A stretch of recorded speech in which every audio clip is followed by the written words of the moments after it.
that regard is important, and we are pushing very hard. One idea being debated is called 30 by 30. That target aims for an agreement for countries to set aside at least 30% of their land for conservation by 2030, though some critics say it could prompt mass evictions of indigenous groups.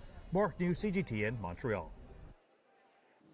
For more on the story, Marco Lambertini joins us. He's the Director General of World Wildlife Fund International.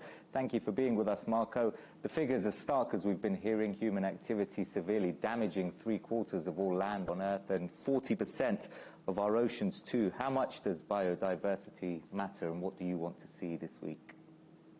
So first of all, thank you for having me. And yes, the figures are frightening, and they're frightening because we're beginning finally to understand that actually biodiversity is not just a moral issue that we have to coexist with the amazing diversity of life on the planet, but biodiversity in so many different forms, from the pollinators that help us produce food, to the fish in the ocean and rivers that provide nutrition, proteins to billions of people, to the biodiversity in the soil that makes soil fertile for our agriculture, and so on and so forth, is absolutely fundamental, not just to the balance of the planet, but also to our economy, to our social stability, to our health, as COVID-19 has tragically demonstrated. So nature conservation is rising at the top of the political agenda here in Montreal, which is about time, also because the previous climate COPs have highlighted the link between biodiversity and climate.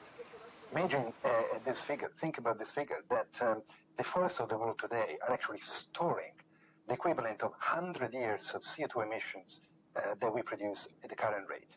Imagine when we release in the atmosphere through deforestation and conversion all that carbon.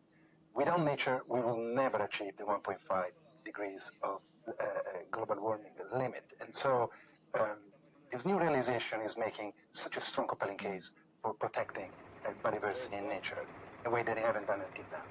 And this is a global issue as governments worldwide deal with national challenges, particularly the economic. Do you think there's really much hope for multilateral solutions? Well, you're right.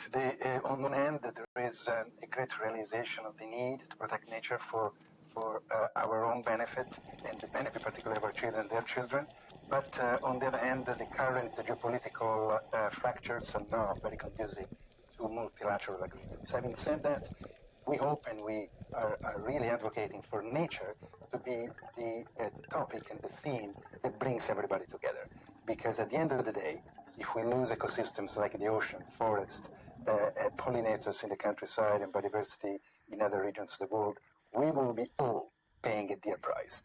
And so it's in everybody's interest to halt and reverse nature loss and to move from a nature negative economy to a nature positive one. It is possible, and in Montreal we're discussing a plan to deliver it. And you mentioned the COP summit there. We've recently seen COP27 wrap up in Egypt, the world's attention on Sharm el-Sheikh, and lots of world leaders as well. Do you think there's a risk the fight against climate change may be overshadowing the need to focus on biodiversity?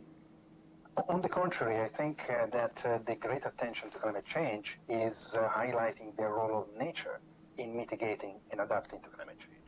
And as I said, the ocean, wetlands, river systems, forest are all ecosystems, grasslands are all ecosystems that are contributing immensely to absorb a lot of of the CO2 that our economy is emitting. 40% of the CO2 emitted by our society has been sequestered by nature. Big role played by the ocean as well, by the way, an ecosystem